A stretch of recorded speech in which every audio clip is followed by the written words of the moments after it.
अली का हाथ पकड़ा, पकड़ के कहती हैं अली मुझे तुमसे तन्हाई में कुछ बातें करनी है, आप जरा मेरे साथ अंदर आ जाइए। अल्लाह अकबर, जैसी अंदर लाई हैं बुला करके, शहजादे भी पास में थे। आपने शहजादों से कहा जाओ शहजादों, जाकर नाना के मज़ार पे सलाम पढ़ के आओ, अपने नाना को जाकर के सलाम करके आओ। अल्लाह अकबर, शहजादे मज़ार पे गए हैं, हजरत अली सैयदा फातिमा के साथ अंदर आए हैं। तो सुन माँ क्या हुआ करती है, कभी दिल पे हाथ रख के सोचा करो, कभी इनको आसानी से बिला वजह के ताने ना दिया करो, इनके सामने जबान ना खोला करो। और यार ये माँ बाप हुआ करते हैं, मुझे तकलीफ होती है जब बंदा इनके मरने के बाद 40वें पे बीघे भर में थाली सजा देता है। मेरे बाप को ये भी पसंद था, मेरे बाप को ये भी पसंद था, मुझे बता तो सही मरने के बाद तूने पसंद का ख्याल किया क्या? कभी जिंदगी में बाप की पसंद का ख्याल आया कि नहीं आया? क्या तुझे उनकी मर्जी का ख्याल जिंदगी में आया कि नहीं आया? मैं कहता हूँ मौत तो अपने वक्त पे आनी है, और खुदा का वास्ता जितना तुम्हें 40वें में खर्च करना है अल्लाह तौफीक दे उनकी जिंदगी में खर्च कर दो। अगर वो खुशी से चले गए तो तेरी दुनिया भी कामयाब है, तेरी आखिरत भी कामयाब है। नारे तकबीर, नारे रिसालत, मसलक के आला हज़रत उलमा अहले सुन्नत महफिल साले सवाब।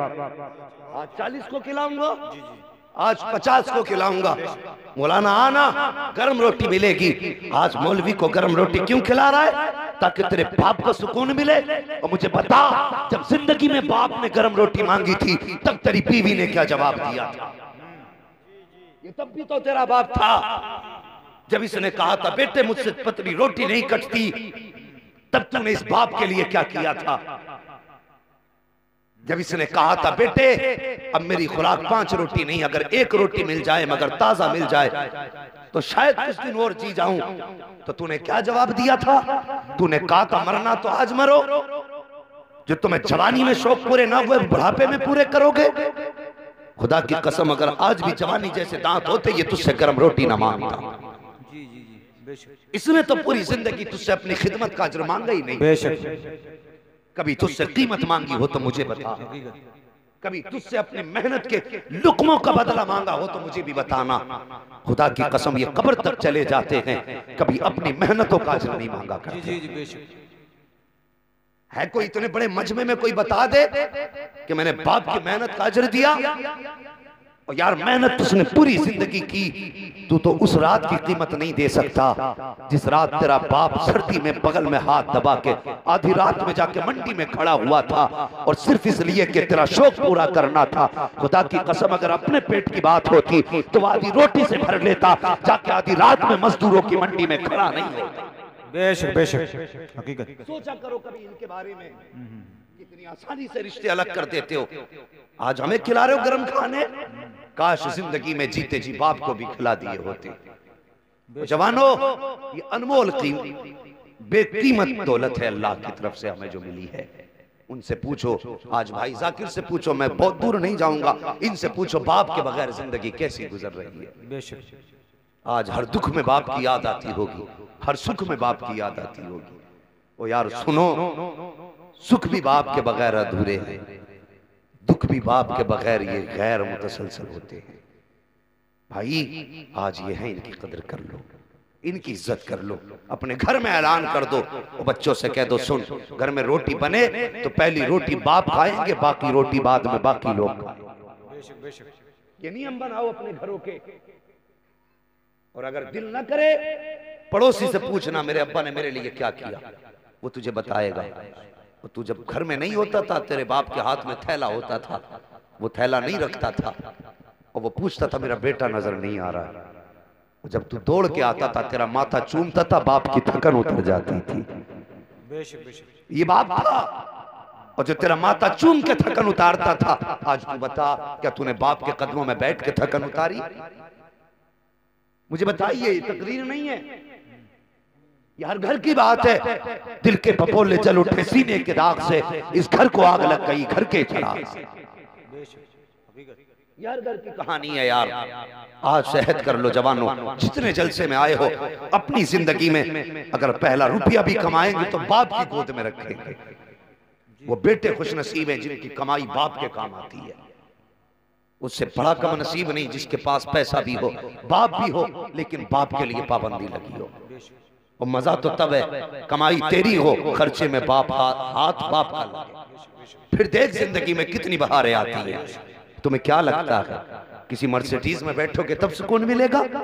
5 स्टार होटल में खाओगे तब सुकून मिलेगा? ना, खुदा की कसम कभी अपने आगे का उठा के बाप के दस्तरखान पे रख दे और वो लुकमा हलक में बाप के जाएगा, कलेजा तेरा ठंडा हो जाए। बेशक बेशक, सुभान अल्लाह। और कभी कई दिन हो गए हो अगर सोए हुए, दावे के साथ कहता हूं, नींद की गोली ना ले, अल्प्रेक्स ना ले, कुछ ना ले, अगर माँ बाप जिंदा है, माँ है ना, उसके कदमों में जाके बैठ जा। बेशक बेशक, क्या बात है, बहुत अच्छे। उसके कदमों में जाके बैठ जा। माँ अगर चारपाई पे बैठी हो ना, नीचे बैठ और उसका दुपट्टा अपने सर पे रख। खुदा की कसम एयर कंडीशन रूम में वो सुकून नहीं मिलता, आज भी जो माँ के आंचल के साए तले सुकून मिलता।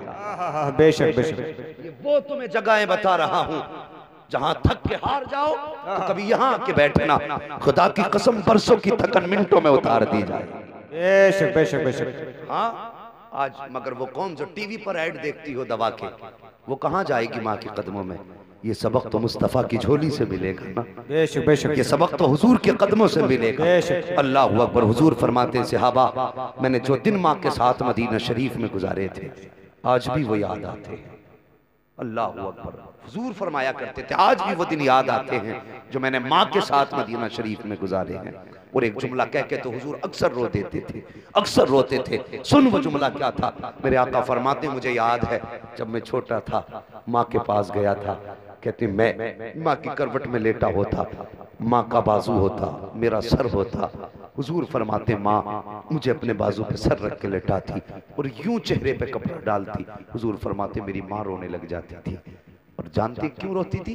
हुजूर फरमाते वो ये कहती थी, या अल्लाह बेटे के बाप का साया तो पैदा होने से पहले ही ले लिया, मेरे अल्लाह अगर मुझे भी मौत आ गई तो मेरे बेटे का सहारा कौन बनेगा? बेशक बेशक, क्या बात।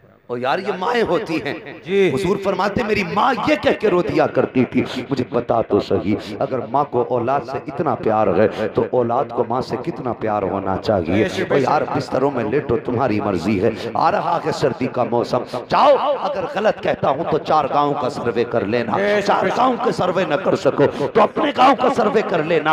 अगर गाँव का भी सर्वे न कर सको एक मोहल्ले का सर्वे कर लेना। जाकर के देखना, कभी बेटे का कंबल चेक करना, कभी बाप का लिहाफ चेक करना और वो कमरा देखना जहाँ पे बेटा लेटता है, कभी उस कमरे को जाके देखना जहाँ पे बाप लेटा करता है।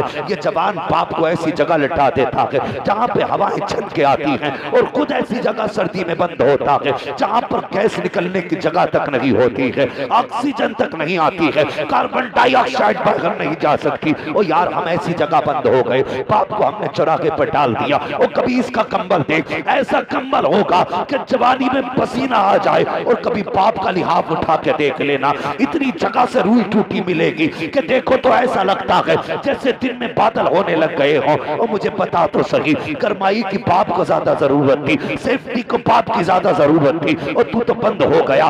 बाप को तूने मैदान में डाल दिया। और कितने बूढ़े तो ऐसे हैं जो सर्दी बर्दाश्त न करके दुनिया से चले जाएंगे, ये ठंड मौत का बहाना बनेगी। और तुझे खुदा का वास्ता अगर तेरे सीने में दिल जिंदा है तो सर्दी को मौत का बहाना न बनने देना। खुद चाहे खुले में सो जाना, अपने बाप को अंदर सुलाना। खुदा की कसम इधर बाप का दिल खुश होगा, उधर पैदा करने वाला खुदा तुझसे राजी हो जाए।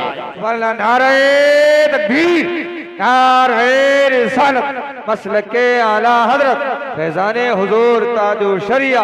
माँ की दुआओं में है ये असर और बाबा फरीदुद्दीन को जंगल में मिली शकर। खैरियत है? अभी थके तो नहीं है? नहीं। नाराज भी नहीं है? नहीं। बातें कड़वी तो हैं लेकिन सच्ची जरूर है। सच्ची है ना? अल्लाह तौफीक देना, ऐसा ना भी हो। अगर मजदूरी करते हो ना तो थोड़ी सी मेहनत ज्यादा कर लेना और एक कंबल अपने बाप के लिए नया लेना है और बाप से कहना अब्बा याद है बेटे कौन सी बात का, एक दिन मैंने जूते मांगे थे, तुमने ओवर टाइम ड्यूटी करके मेरा ख्वाब पूरा किया था, आज मैंने मेहनत ज्यादा करके तुम्हारी जरूरत का इंतजाम कर दिया है। खुदा की कसम बाप बाप होता, दिल खुश हो जाए। वो कीमत तो अदा नहीं कर सकते हम बाप की ना, मगर कम से कम दिल को ठंडक तो पहुंचा सकते। दिल ठंडा तो कर सकते हैं ना बाप का। हर जवान अपने बाप के लिए नए बिस्तर का इंतजाम करेगा, बोलो इंशाअल्लाह। और जिसके पास पैसे ना हो वो मुझसे ले ले, मगर अपने बाप को ठंड में मुकम्मल इंतजाम दो। जी जी जी जी। हाँ, अगर वो बाहर लेटे तो कमरा उनके नाम कर दो, उन्हें अंदर लेटाइए, उनकी खिदमत कीजिए और उन्हें यह एहसास दिलाइए हम बेटे हैं आपके, गैर नहीं। हमारे रवैयों ने हमारे माँ बाप को हमसे खफा कर दिया। कभी कभी तो ये कहता है ना, जब मजबूरी में बाप को ये जुमले बोलने पड़ते हैं कि मुझे तो लगता ही नहीं ये मेरा बेटा है। ये जुमले भी बाप को बोलने पड़ते हैं, पता कब? जब बाप जेब से दवा का पर्चा निकाले, बेटे से देख के कहे पिछली बार खांसी की शीशी ला के दी थी, बड़ा सुकून था बेटे, इस बार की ठंड में ये दवा ला देना। और बाप का पर्चा देख के बेटे की आंखें अगर लाल हो जाएं और वो ये कह देता है ना कि तुम्हें पालूं कि बच्चों को पालूं, तो फिर बाप को ये कहना पड़ता, लगता है ये मेरा बेटा ही नहीं है। जहां तुम अपने लिए 1800 की जैकेट खरीदोगे, वहां बाप को खांसी का सिरप सर्दी में जरूर ला के देना। इस मौसम में बूढ़े लोगों को खांसने की शिकायत होती है। ये जरूरत बता रहा हूं घर की। पता चला तुमने मस्जिद का पूरा मीनार बनवा दिया, अब्बा को एक सिरप ही ना ला के दे सके, अल्लाह कयामत में पूरा मीनार कंधे पे रख के कहेगा ले इसे लेके जा। अगर तू बाप का नहीं हो सकता तो फिर मेरा कैसे हो सकता है? क्या बात, सच्ची कहता हूं। जी जी जी जी। माँ बाप की इज्जत करो, इनकी कदर करो। और फरमाया गया बड़ा खुश नसीब है वो बेटा जिसे मरते मरते माँ बाप दुआएं दे जाए। बेशक बेशक, क्या बात, बहुत अच्छी। समझ रहे हैं ये बात? जी जी जी। बड़ा खुश नसीब है वो बेटा जिसे मरते मरते माँ बाप दुआएं दे जाए। बात याद आ गई तो बता दूं, अल्लाह के पैगंबर हजरत सुलेमान अलैहिस्सलाम हवा में उड़ के जा रहे हैं, तख्त हवा के कांधे पे है, उड़ के जा रहे हैं, परिंदे साया किए हुए हैं, जिन्नात की फौज भी साथ है। आपने ऊपर से नीचे झांक के देखा, समंदर के ऊपर तख्त उड़ रहा था। आपने देखा मौजें उठ रही समंदर में, बड़ी तेज तेज मौजें।